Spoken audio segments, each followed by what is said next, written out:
Maybe the people online could help me do a sound check. Can you hear me okay?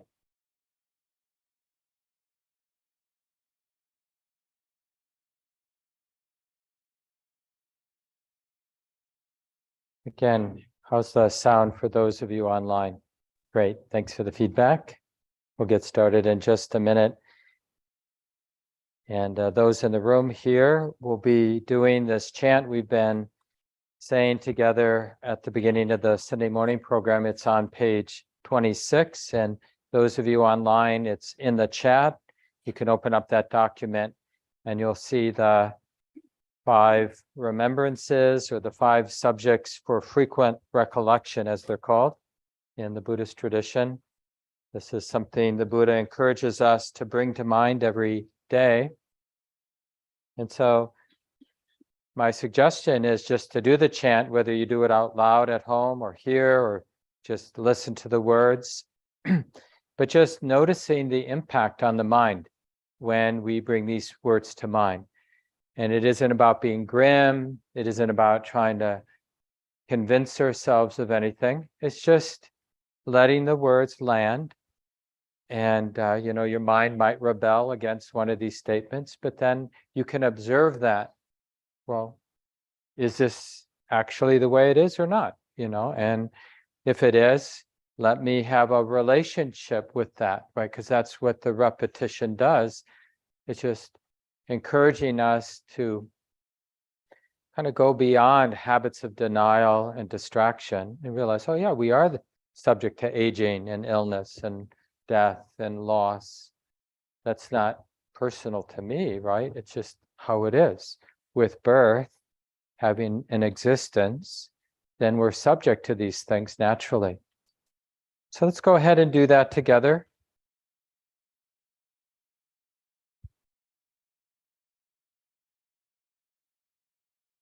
And then we'll have about 30 minutes of sitting time. Start with the bell.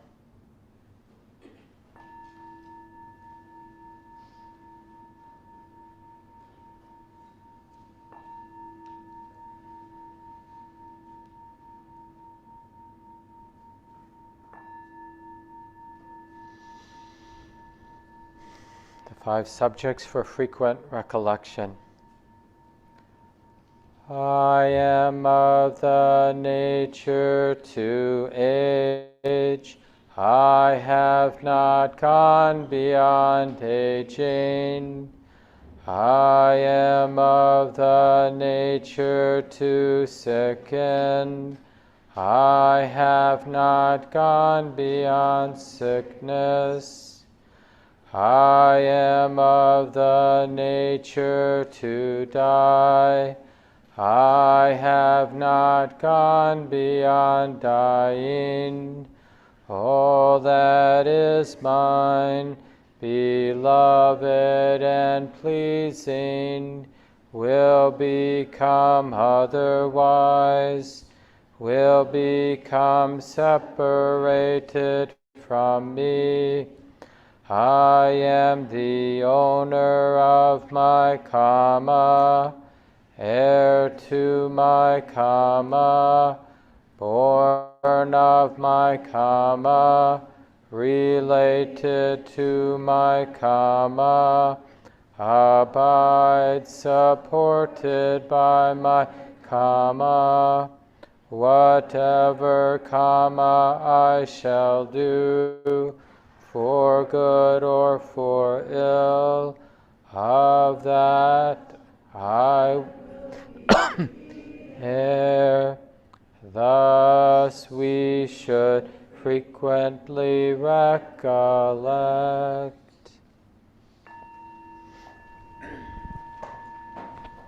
And just settle into comfortable posture.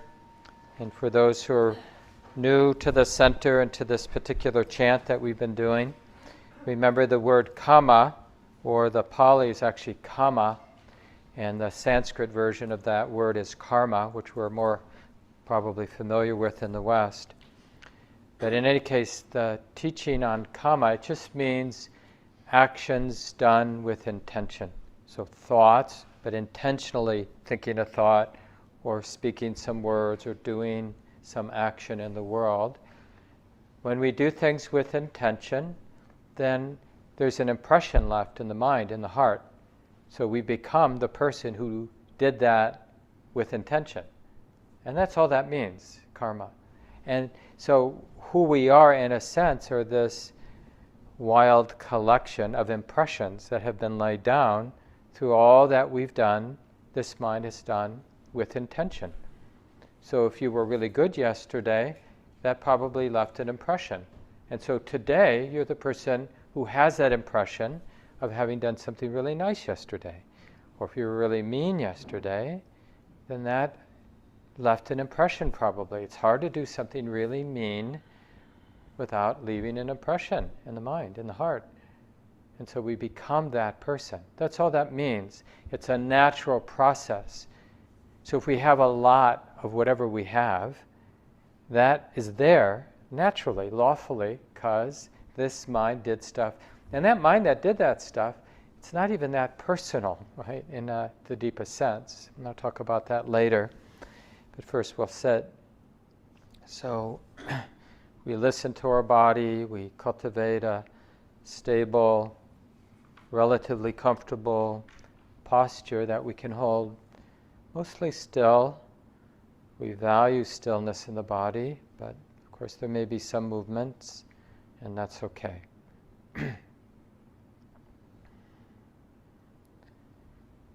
And it's nice, especially as you have more practice experience, to know how to invite this body to be relaxed. You know where to pay attention. Maybe your shoulders are tight or lifted.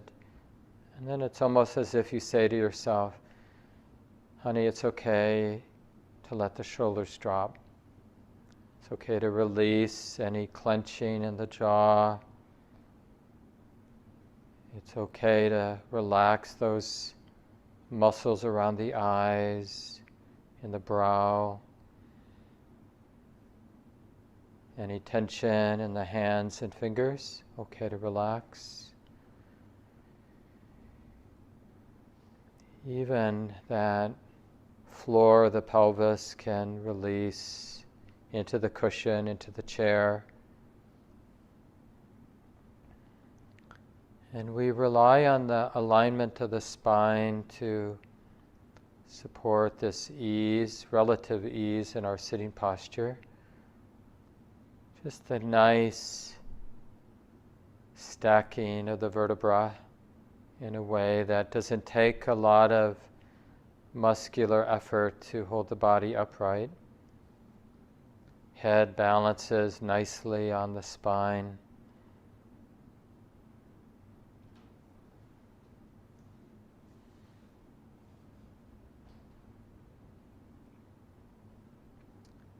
And one of the first things we can do in our sitting time here together on Sunday mornings, but also, of course, when you're home practicing alone, in a way, this is the most available pleasantness, which is the mind or our heart harmonizing with this body, with this bodily experience right here and now.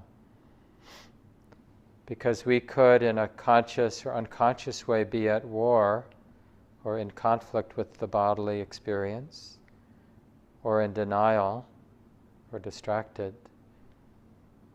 Or we could do our best to harmonize, to be intimate and harmonize with the actual experience of physicality, the actual sensations that are arising and being felt. The heart could practice opening and be willing to feel what's here to feel in the body. So we're not picking and choosing. We're allowing and opening and sensing, willing in a sense to be exposed to what's moving in the body.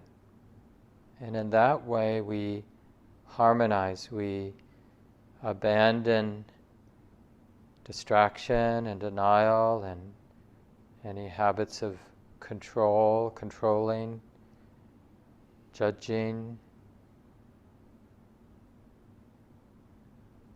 So it's not so much about changing the bodily experience or sensations, but harmonizing with the way it is in the body. Being close and allowing whatever's here to feel to be felt. Not afraid of the exposure to the bodily experience now. As if there's a deep wisdom and compassion that understands that, well, it's like this now in the body. And rejecting it, hiding from it, trying to dominate it or fix it, all of that is even more stress, more dis-ease. So I'm going to harmonize, open and harmonize with the body, and feel that healing. It's really an embodied well-being that can arise when the sensitive heart, the sensitive mind, is willing to do its best to harmonize with what's moving in the body, the sensations that are coming and going in the body. And it's almost as if, in a loving way, we're saying to the body over and over, yes, yes, you belong. I'm not afraid to feel. I'm not afraid for these sensations to move and be felt.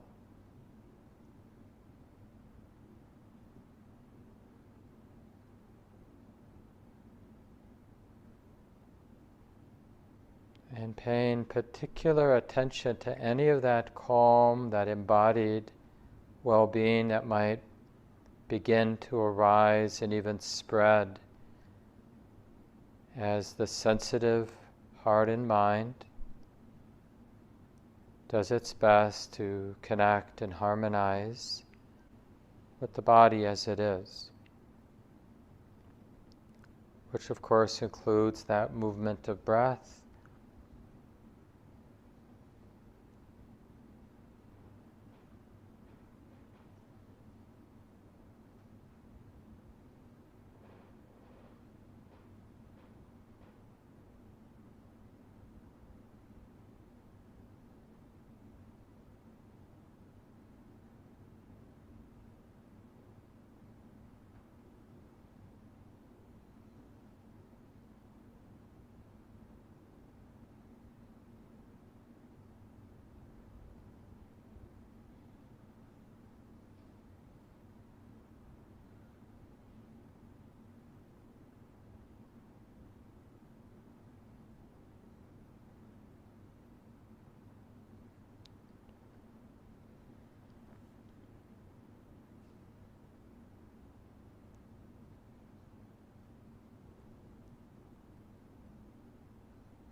And you can even coordinate this intention to harmonize with the body, with your breath. So as you breathe in, just that intention to open and include the totality of the experience of the body, this movement of sensation. And with the exhalation, the intention to allow the body to be the way it is, to drop habits of denial or control or judgment. So a loving yes, the body's like this with the inhalation, and that intention to allow, and to forgive, and to be patient.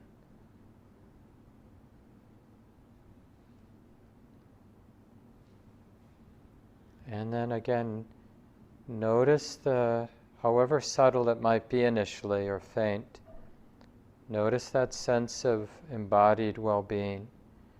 And notice how it begins to spread as the mind and body begin to harmonize, no longer in any kind of conflict with each other.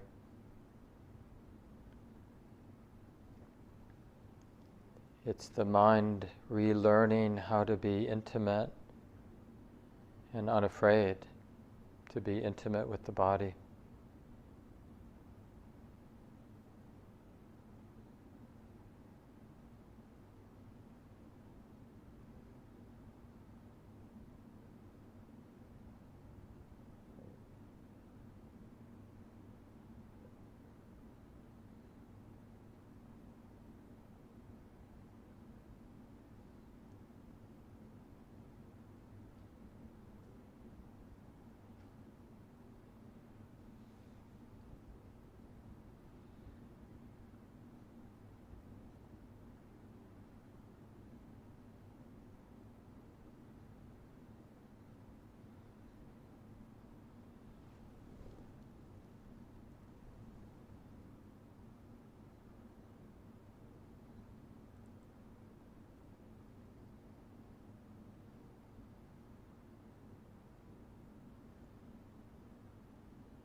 Really important that we learn not to give up on this particular training, the sensitive heart and mind harmonizing with the body just as it is, this movement of sensation.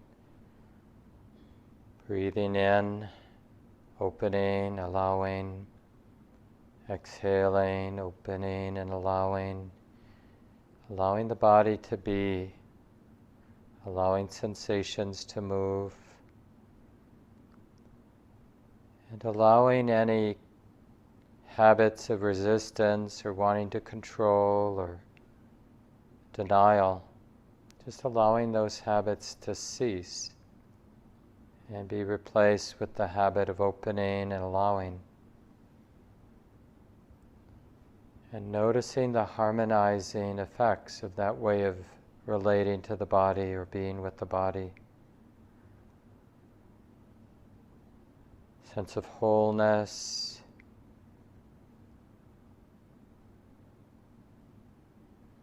sense of joy or lightness of heart and ease.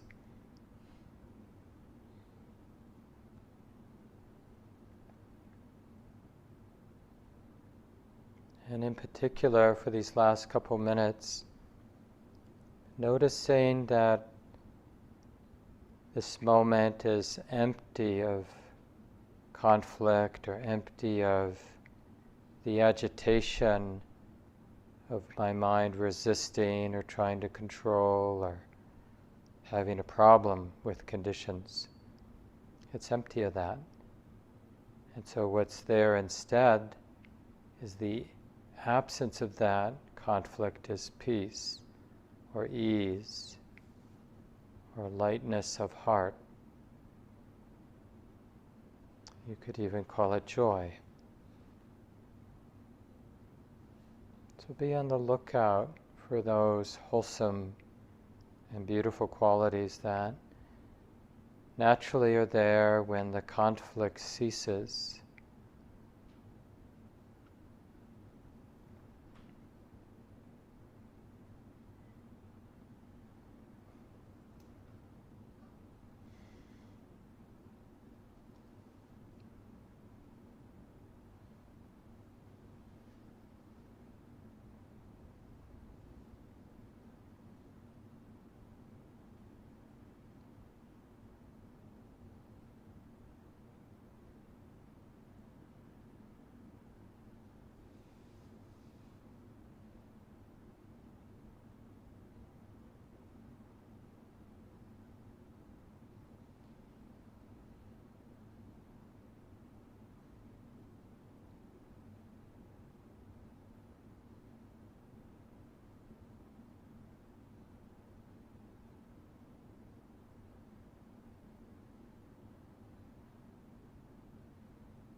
Big welcome, everyone. Just your posture, stretch out a little bit if you'd like.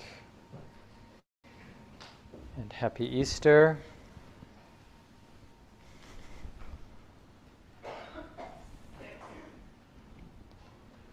And a special welcome to anybody who's in the space here in Minneapolis for the first time or online for the first time.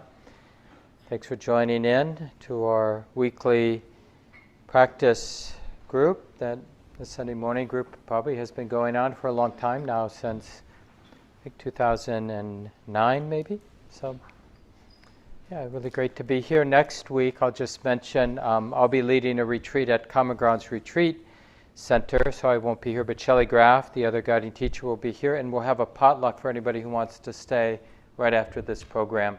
So feel free to bring some food for that if you'd like to join in, but you don't feel like you have to stay for the potluck if you don't want to. And that doesn't include those online. We haven't figured that one out yet. So we've been looking, some of you know, at this really deep and important teaching in the Buddhist tradition on the three characteristics. So normally what we experience is our interpretation of what's going on. I mean, it's not like we don't see sights or hear sounds or feel sensation, but very quickly we're in our interpretation of our bare, direct sense experience. The mind, the perceiving mind, very quickly, in a sense, recognizes, but in that process of recognizing what I'm seeing, what I'm hearing, what I'm thinking, what I'm touching, it very quickly has an interpretation, a concept, a story about what's happening to me or what I'm experiencing. And that's mostly what we're knowing as we go through the day. We're knowing our interpretation. And then the more we train our mind in the way the Buddha suggests, like to be present, then we'll still notice our interpretation. That's not going to go away. Perception is a very natural and ongoing part of what our mind does. So it's not a problem. We don't have to demonize the fact that we are always perceiving, always making stuff up. I see somebody and we have some impression of who that is. But that's not direct. That's, our past conditioning, informing, interacting with the immediacy of the sense experience, and out of that comes some interpretation, some story. But if we train in being interested in the present moment, we're going to have more of the direct, immediate seeing of shape, color, form, hearing, the pitch and sound, the particular texture of the sound, and the particular specific sensations or characteristics of, the hardness, the smoothness, the warmth, the coolness, the roughness of touch, wherever we're touching, even the air touching the skin. We'll notice that, like if I'm feeling some touch from the movement of air or the warmth of that movement, that's different than my perception, oh, it's warm in here, or the ceiling fans must be on. Like that thought, that's its own experience. But the touch isn't dependent on the concept, my skin is being touched by air. Right? We can know touching, or the warmth of that air, or the coolness of that air, without language, without any concept. We can know the experience of touch. Just like we can see shape, form, whatever that we're seeing right now, if your eyes are open and working, we can notice a difference between like the seeing of the color of the paint of the wall I'm looking at and my idea that's some off-white ivory color. Right? They're two different phenomena. That thought, that color is some kind of off-white color, and the direct seeing, they're two different experiences. And that's the level that we call specific, for lack of a better way, the specific characteristics of our sense experience. So non-conceptual. And then there's a further deepening that arises naturally, organically, when we're hanging out more and more in the immediacy of the specific characteristics of what's going on through the 6 sense gates of hearing, smelling, tasting, touching, seeing, and thinking is the third or the 6th sense gate, right? So these are the ways that experience touches the sensitive heart. We're sensitive to thought, just like we're sensitive to sight and sound and smell and taste and touch. And in a sense, those ongoing movements of thought, sight, sound, smell, taste, touch is making contact with a sensitivity we call the mind or the heart, right? Because that's sort of the characteristic of the heart or the mind, is that it's sensitive to what's moving through these 6 sense gates. Sixth ways we're sensitive. And we're learning to kind of be at the immediacy of that truth. So it's not about getting this as an idea, but using the idea to inspire the mind to be interested in this immediacy. Because then it reveals the sort of unmistakable characteristic that everything's changing, everything's moving. There is never anything fixed in our conditioned experience. Sound is moving, sight is moving, thought, touch, smell and taste, all of it is just moving, moving, moving, moving. It's never a thing, the sight I'm seeing, the sound I'm hearing, the touch I'm feeling, the thought I'm thinking. It's never a fixed thing. Although we imagine that it is. But that's just the illusory nature of thought can create what appears to be something that's fixed or permanent. Including the idea of me has that appearance, like I feel like I'm really something in a substantial way that I was yesterday, that I'm going to be tomorrow. But that's just because language is deceptive in that way. When I say Mark, me, this guy over here, it lends a sense, a superficial appearance of like it's a static entity, edifice, me. But it's when we actually cultivate present moment awareness of whatever we think refers to me, we see its flow, it's moving, it's changing. It isn't, there's nothing there ever that is seen as fixed. And that's that first characteristic that we talked about as anicca is the word, the Pali word, impermanence, the uncertain, unreliable, unfixed, changing nature of everything that's conditioned. And then the next specific character or universal characteristic is the unsatisfactory nature, and it's related to the anicca. Because things are ultimately always forever fluid, then sense experience, conditioned reality, will never be satisfying, because from this ordinary egoic level, I'm looking for something fixed that I can count on. Like even my opinion being right, or being here, or being me, right? I'm not interested in a fluid me. I'm interested in like me being me that I can count on. Like, oh no, it's still me. There's a funny character in Sufism, which is a kind of mystical aspect of Islam. Some of you might know about it. Made famous in part because a couple of the poets like Hafiz and Rumi from around the 13th century have become very well known in the West.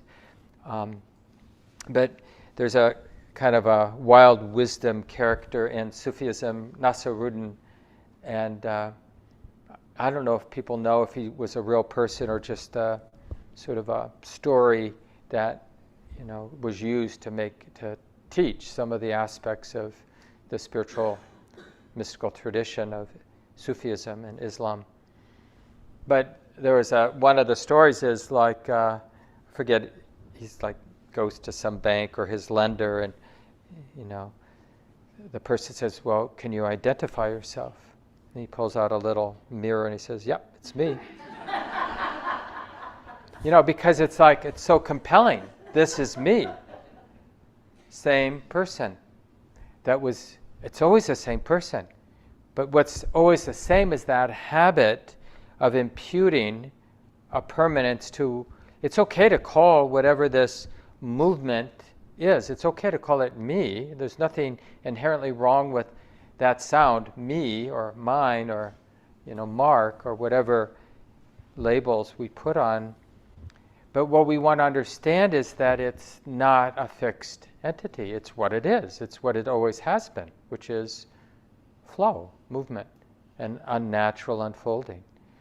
And so the next characteristic of unsatisfactoriness is it's just an affront to our wrong idea of a fixed self, that we can't find something solid, permanent. So there's always that dis-ease, that existential uneasiness, because what we imagine is here can't find what we imagine is here wants, which is permanent, right? Because whatever appears to be permanent, then it's dependent on permanence. It's existentially dependent on permanence, because its whole being is around being permanent. So I want permanent possessions and permanent relationships and permanent attributes of who I am. I want things to be tied down and solid and real in that permanent sense. And because we never find that, there's always an uneasiness. There's always a disturbance in our heart, because we're operating with a wrong idea of permanence in a world that is flow. And there's a dissonance between our operating view, what in Buddhism we call wrong view, or self-view, self-centered view, and just the natural way of things. And then the third underlying characteristic I've been talking about the last few weeks, I'll miss next week, but I'll come back that next week in April, that last week I guess it would be in April, and we'll continue for at least 1 or 2 more weeks after today, looking at this third characteristic, which is anatta, is the Pali word, not self, or the impersonal nature, that what we find whenever we're looking and opening to our subjective experiences, we find movement, we find that wrong view, that established way of me organizing my experience, what we call self-view, self-centered view, is always uneasy, which is dukkha, right? Because my underlying view, the view that got conditioned into the mind through culture and our upbringings, and it's always out of alignment with the way it is, and so there's a dissonance, and so we have a word for that, dukkha. It's unsatisfactory. Everything, even really nice experience. Like maybe some of you saw Ramesh Sairam and I are going to lead a retreat at our retreat center starting on Thursday, long weekend retreat. It's still room on the Zoom version, but I think it's maybe a short waiting list for the in-person if you have next weekend free. Thursday night to Sunday noon. But the theme that we're going to inquire during this 4-day retreat is it's called Viparinama dukkha. So it's the dukkha that's related to change. And so even when we have a nice experience, on some level, even if it's mostly unconscious, the mind knows I can't count on this. Like it's kind of warm today, here in Minnesota at least, and but we know we can't count on it. Those of us who have lived through enough Aprils, we know there'll be a little bit more.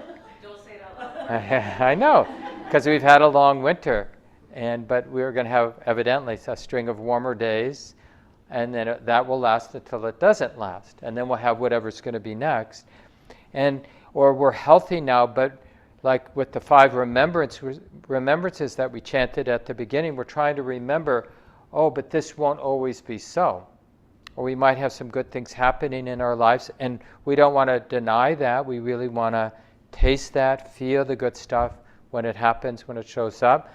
But we don't want to be confused by the good stuff, thinking that it's mine in a permanent way. It's not mine.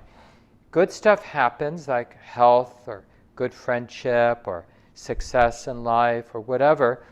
It happens when the conditions are there for it, but nobody, not one of us, is in charge of all those conditions. So when they shift around, then whatever might be pleasing to us, it might shift around too. And then it will be different, it will be other than the way it is right now.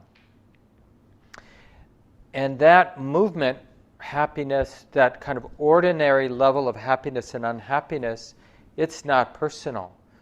But the very deep habit coming out of our self-centered views of things is to interpret our happiness and unhappiness as being personal. So when things are going well and we feel happy because things are going well, that happiness, which is real, I mean, on that ordinary sense, it's real, it's an experience being known, but we wrongly interpret it as my happiness. No, it's just pleasant right now because conditions are this way, the way that this mind has learned to like things. And then when things are really unpleasant, we think that that unhappiness is happening to me. It feels like impactful because it's me that's unhappy. And we sense that my unhappiness has a kind of substance that it doesn't have. And even we can break it down even more, that feeling, the underlying feeling tone of pain or the underlying feeling tone of pleasure, even ordinary pain, like in your knee now or some ache in your back, it just feels like that unpleasantness really belongs to me. And it's so interesting, like in our Buddhist practice, to learn to be intimate with the pain and the pleasure that comes our way, but to look at it with new eyes. It's a movement of an unpleasant feeling, and that it's unpleasant, but it's always emotion. And at some moment it's going to cease, it won't be unpleasant anymore. And it will be something else, neutral, pleasant, whatever. But it keeps changing, everything. The pleasure or pain of our sound, whatever we're hearing right now, or the sight, whatever we're seeing, the sensations, or the quality of our thoughts, if they're pleasant or unpleasant, those are like rivers too. So the underlying feeling tone of pleasure and pain, and neutrality even, that's always in motion. There's something deeply impersonal about feeling tone. It's moving, and it's moving in an impersonal way. So when the conditions align and it's really pleasant, and then in a superficial way we say, I'm happy, which is totally fine to say that to a friend. Yeah, I'm feeling happy. I mean, you could tag on, because right now conditions are showing up in my life in a way that are pleasant. So that's what I mean by saying I'm happy. But I understand it's a movement. The movement hasn't ended. It's still in motion. And it's always becoming otherwise. And maybe it's getting even nicer. So the happiness is intensified. Or maybe it's diminishing. So already I'm experiencing the unhappiness of happiness beginning to change. Right? Happiness going away. I mean, even in that kind of gross sense of appreciating the life we have, well, it's just a ticking, ticking, ticking. We're already losing the life we have. As soon as you're born, we're losing the life we have. And we don't even know how it's going to play out for us. You know, when, how sickness, aging, and death is going to happen, but we know it will in its own way, according to so many causes and conditions that are very impersonal.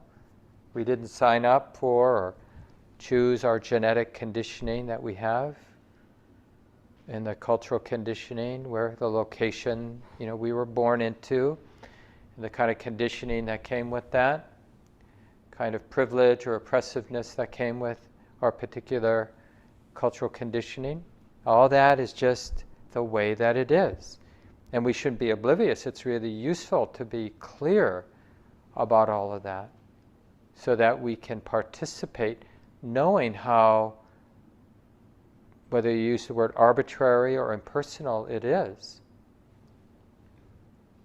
Because isn't it true, like for someone who's relatively privileged like myself, it's just so easy unconsciously, because it's built in to the fixed views that I got conditioned with, and maybe you'll recognize this for yourself. It's like it's somehow built in that I'm deserving of whatever privilege has come my way.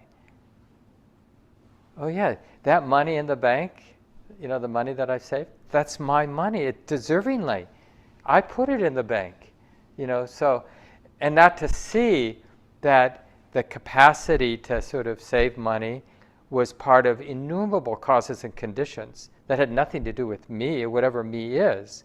And even like even if I'm uniquely competent or uniquely thrifty or something like that, that's not even me either. Like, it's not like that's me. That somehow got conditioned in through this impersonal conditioning process.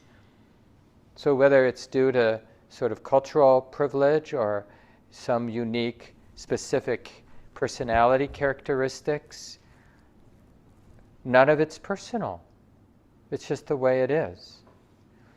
And that doesn't mean that, as we interact together and organize in communities, that we don't use ideas of responsibility. It just means that we understand that although we assign responsibility, you said this to me, you did this to me, we understand that the person that did it to me is this impersonal unfolding.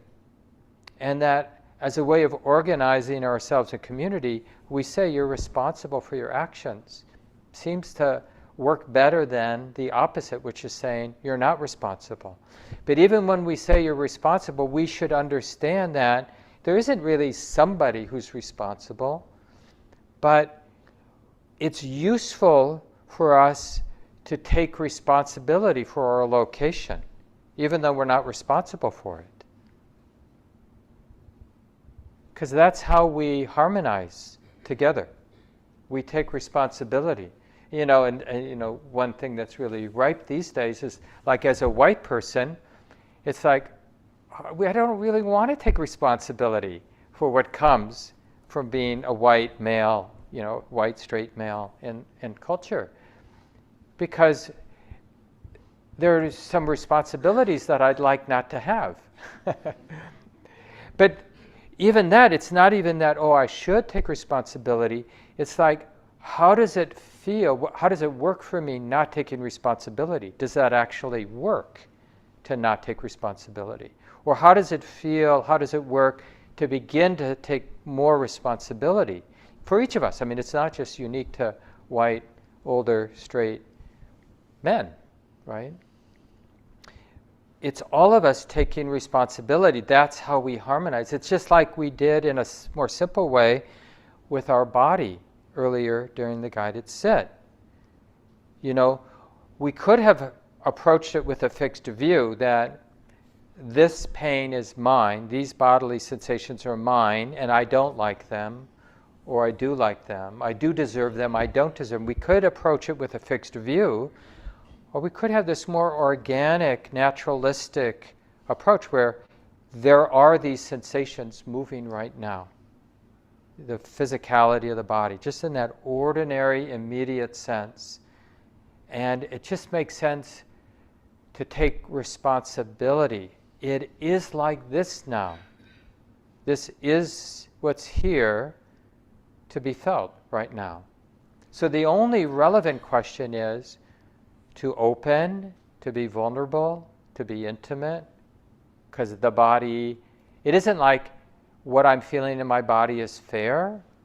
Nobody is saying that it's fair, or that you or I deserve the bodily sensations we have right now. Like some people in the room, online, you might have real chronic pain in your body for whatever reasons. Even being old, comes with the territory of being old. It's just painful sensations of stiffness and aching, of arthritis and other conditions that come with the aging process or illness. And it's not personal, but it's helpful to take responsibility, like, well, this is how it is. And these sensations are moving, and I'm not, and the impersonal nature, the anatta, the not self, we're not trying to, make a compelling argument that everything is empty of self as some philosophical truth. It's really more pragmatic than that. Like relating to my experience as if it's empty of this fixed sense of me. How does that work for me? Does that loosen things up? Does the heart become more free and spacious and nimble and more skillfully able to relate? And when I take things personally, when I take my bodily sensations personally, or my negative thoughts, my heavy mood, when we take that personally, how does that work for us? Does it become an added weight that I think my heavy mood is me, as opposed to, oh, the mood is heavy right now, it's really unpleasant, and it's in motion, and any clinging, any identification, taking it personally, just amplifies. It adds a whole nother level of weight, psychic weight, which we don't have to add. We still have to deal with the fact that there's a heavy mood or painful sensations or a difficult circumstance that we're facing at home with our family or with our friendship or at work. But we don't have to impute this personal nature to what's pleasant or unpleasant. And that's really the practice that we're working with now, this impersonal nature, is we're really appreciating the power. So we get it as some information from the Buddha. Sometimes in Buddhism we call it a pointing out instruction, right? It's like borrowing some insight, some wisdom from somebody, like a teacher who says, hey, you might want to check out, first get to know your habit of always imputing personal nature to everything that's happening to you. And in particular around pleasure and pain, happiness and unhappiness. We just reflexively, and we really go, we'll defend this deeply because we're so convinced that pain is bad and pleasure is good to me. And that happiness, when it arises for me, it's my happiness and I must deserve it. And our unhappiness, in a funny way, we say it's mine. We may blame somebody for it, but yeah, they gave it to me. They made it happen to me. Or, no, I'm just bad, or I'm just stupid, so I deserve this. Or I have it because society's screwing me, or this person is screwing me, and so I have it, but now I have it, right? It's a real retraining of our mind to actually be more intimate with happiness and unhappiness, more clearly aware of pain and pleasure, so that we can see it for what it is. Actually, it's not like we're trying to project, oh, this is impersonal. We're taking the pointing out instructions and we're seeing, is it impersonal? When I get really up close and personal, or up close and intimate with pain or pleasure or happiness or unhappiness, what do I discover about that? And that's our homework, to really get intimate about that. I might have mentioned this last week, but there are 12 insights that are part of the Buddhist teachings on the Four Noble Truths. It's just one of the many maps the Buddha used that describes the awakening process. So I'll just go through them quickly in the last 5 minutes. So there is, we're just a bumbling human being, but we get curious in life, which is really the beginning of having a spiritual life, is we're curious. We're not so overwhelmed that we can't be curious, like, what the hell's going on? And why does it, in moments at least, hurt so much being human? So we start to pay attention. Oh, this heart is heavy. There's dukkha. There's something that's out of balance or ill at ease, and it's right here in the mind and the heart, right here. Oh, this is relevant. So there is dukkha. It's relevant. It should be understood. It has been understood. These are the first three insights with this particular Buddhist map that we got from the Buddha. There is dukkha, like just being honest to yourself. There is something off. There is some seemingly pervasive dissatisfaction, even when things are going well for me. And it's not, we're not thinking of it theoretically, it's like right here, subjectively in our experience. It's like we have a really powerful depiction in early Buddhism called the hungry ghost. And it's like a symbol of this uneasiness. And it's a being that has a huge appetite, so they're depicted as having a huge belly, that the mouth the size of a pinhole. So they can never appease their hunger. And they're called a hungry ghost, always. And that's depicting us, in moments at least, in our lives, where we can't, we had something salty, and now I'm going to have something sweet, and now I need something liquid, and now I need some more of that crunchy, salty stuff, and now something silky and smooth, and yeah, it never ends, right? And now I'm so exhausted from all that, I need to rest and go into oblivion. I seek that, and then now I got to do something exciting, so I'm going to drink a bunch of caffeine and get revved up and do something, listen to the news because it will evoke intensity in me, and then I'll, do life, and on like that. So, we get this sort of addiction. And so the process of opening to these three characteristics of change, of dukkha, of the impersonal nature, we're really seeing that, there is this dukkha, and it's lawful. That begins the second set of insights. There is a cause. Like how dukkha is showing up for me subjectively in my experience, it's lawful. There's a cause. This cause should be understood and should be let go of, and it has been let go of. These are the next three insights.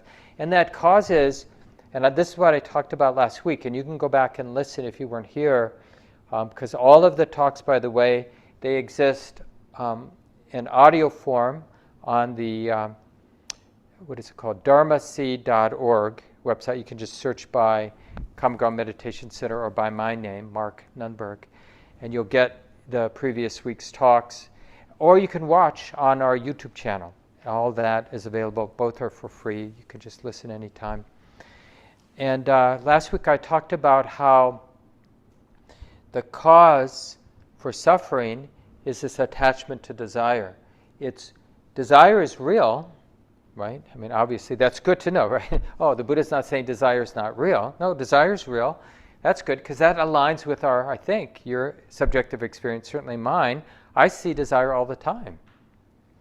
Desire is real, but it's not personal. That's our pointing out instruction. Well, there it is. And interestingly, I'm always personalizing desire. So attachment to desire is always there when we're hurting, when there's that squeeze, that agitation, that upsetness. And you can correlate this for yourself. Is that true for you? That whenever you're hurting, whenever your heart feels bound up or tight or heavy, there's some attachment to a desire. The desire to have some experience, the desire to become somebody, the desire to get rid of something, to have something end. Those are how the Buddha talked about craving. Craving is the word we use when there's desire, which is natural, and attachment and identification with desire. Then there's going to be a sense of somebody who's hurting. So the practice is to know there's a cause, and to know that attachment to desire is extra.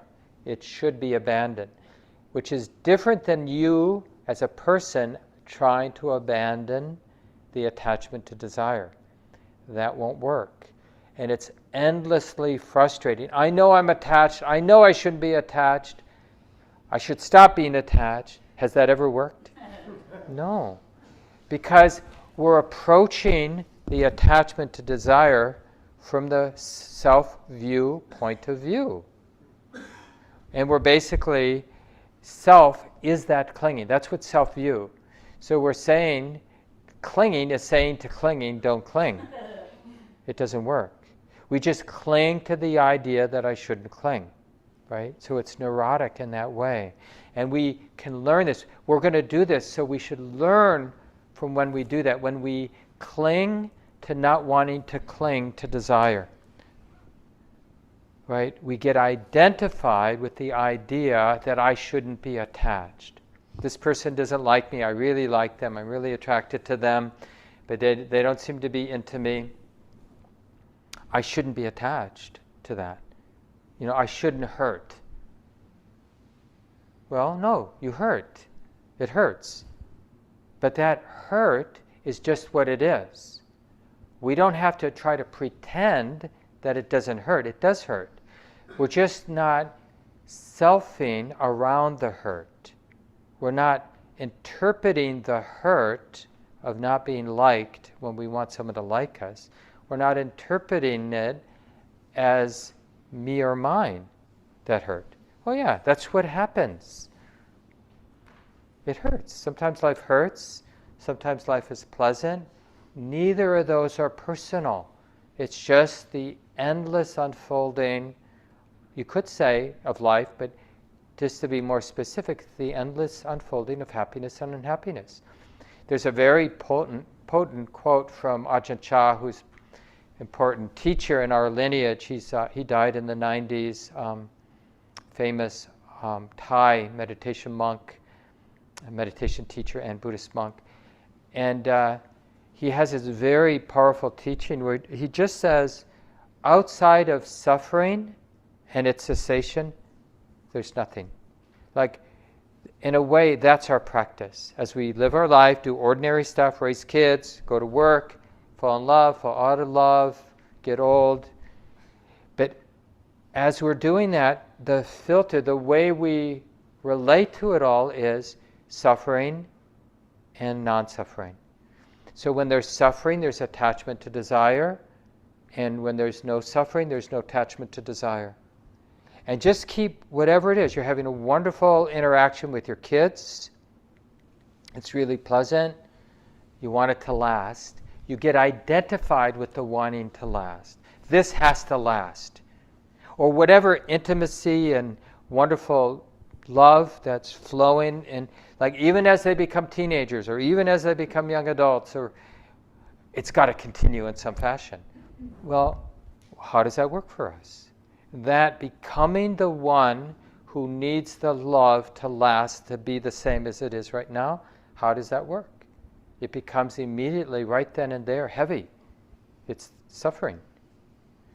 But we could have that same experience of some really, and you could just, if you don't have kids, it could be with some good friends or your lover or whatever, siblings, but you're just having a really nice time with some other folks, pet even, right? Just beautiful. But the mind isn't adding that somebody who wants this wonderful thing to last. It's just something wonderful. And like everything, always, it's ephemeral. It's always in the process of changing. It might be becoming more wonderful or less wonderful, but it's always forever unfolding.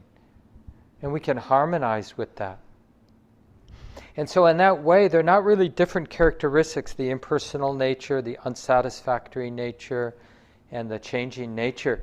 They're just different aspects, expressions of what wise view, which is really just aligning with the way it is. Wise view, the definition of wise view is the absence of self-view, of a self-view which also implies a fixed view, because the self wants something fixed.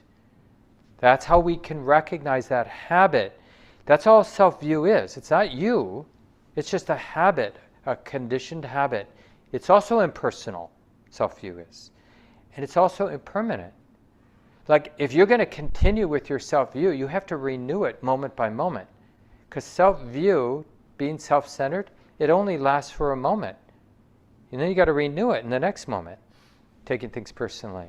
Just because you took things personally a previous moment, it's not going to continue. Because that's really the nature of things. And if we're going to remain ignorant, we got to keep renewing that ignorance. So this really supports a kind of faith that, because it appears that ignorance is so thick and deep, but this truth that it has to be renewed gives us hope. Oh yeah, It's just a matter of letting ignorance cease. Wrong view will cease. And then we recognize that it's ceased. So like there you are, you're in that, whatever that nice situation is, and there is self-view, like you want this to last. It's so nice. It feels so healing. It would be so great if this would last. And then you notice you're attached, right? Because you've been practicing. So then there's a moment of awareness, oh, I'm really attached. And then try to let there be the next moment be, well, I wonder if this attachment is impermanent. So you're not trying to make it go away, the attachment. You're observing that there's a really pleasant thing going on. You're really attached to it continuing. You feel the tension or the weight of that attachment. You have that wisdom that wonders, is this attachment me, permanent, or is it impermanent and impersonal? And then if you hang out there long enough, you will see the attachment cease.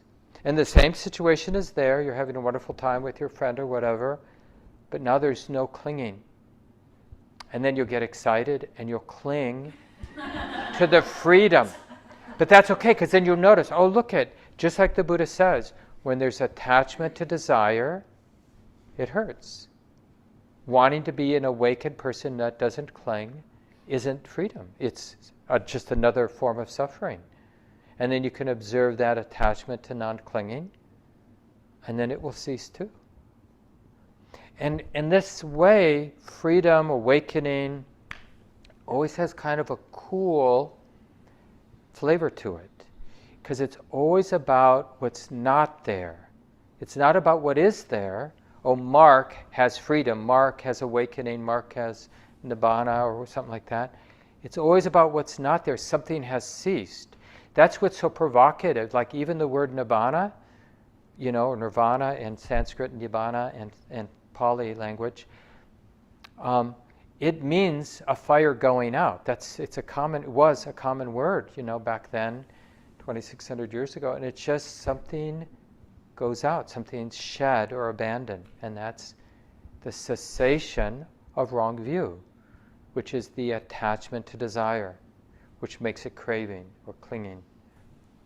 So we'll leave it here. A couple things coming up that I mentioned, potluck next Sunday, so remember that. Shelley will be leading. I'll be doing the retreat with Ramesh. You can join in. It's the inquiry retreat. All of that is on the calendar. And then in 2 weeks on the 22nd, Kaya Sven will be leading an Earth Day workshop on Saturday, 9:30 to 12:30. And then there's an optional potluck on that Saturday for the Earth Day too. By the way, Shelley Graff, our other guiding teacher, is going to be starting their Wednesday night weekly practice group, like Sunday morning, except taught by Shelley, is going to be in person and online starting, I think, this last week. So it's already started to be impersonal. Join in for that.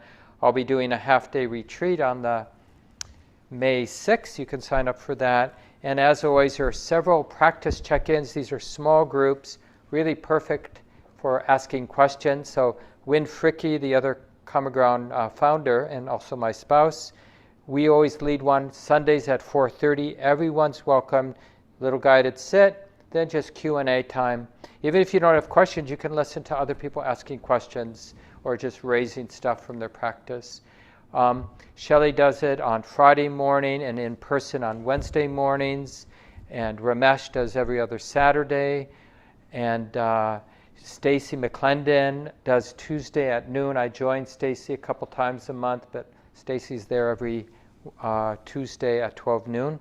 So you can find all of that out, find more about that on the calendar. And now we'll say goodbye to everyone, but if you'd like to stay for small groups, Lucy's here for those of you online. She'll organize people for a 15-minute community small group discussions. People here, please stay. Lisa and I will organize you in small groups of 3 or 4, and we'll ring the bell at noon. It's just a chance to talk about, how you personalize experience and desire and how that works for you in a small group setting, and just to get to know people. So stay if you'd like. Otherwise, hope to see you down the road. Have a good week, everyone. Thank you. Yeah, you're welcome. And Lucy,